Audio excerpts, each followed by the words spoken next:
Great to be here. A top-end fishing holiday has ended in terror for a Melbourne student and his brother after they tried to cross a flooded, croc-infested creek. Jules Borell and his brother Nick were trapped for almost 6 hours at Cahill's Crossing, about 230 k's east of Darwin.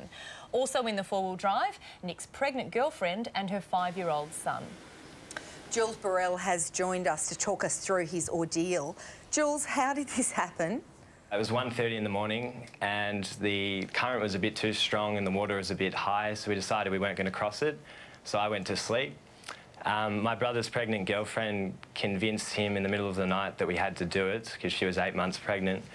So I woke up when the car got lifted off the water and smashed against rocks to water flooding in through the window and everyone screaming to get out of the car. So Jules, if I'm correct, you're all in the car and the car's in the middle of the river and the water's rising. What happened then? We ended up standing in the water for 6 hours until the sun rose at about 7 in the morning, and then we made the decision that we couldn't stay in the car any longer because it was starting to flip. So we tied a rope down off the railing of the car, and one by one my brother went first with the 5-year-old kid who couldn't swim and went down the river, and the child was dragging him under the water and he was nearly drowning, and he eventually got to the side, and then I went and I made it to the side, and then my brother's pregnant girlfriend didn't make a move, and we were yelling at her from the bank saying, "You got to hurry up." And she points to the side of the bank and there's 2 crocodiles right there. She said, I'm not going down. We said, you have to go down, because we were watching the car starting to flip.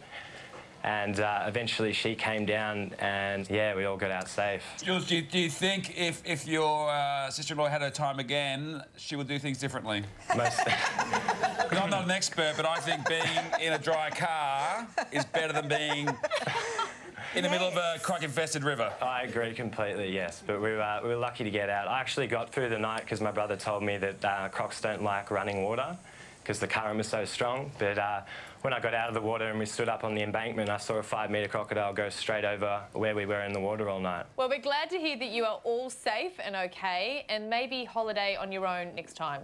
Thanks, Jules. No worries, thank you. And Simpsons fans, prepare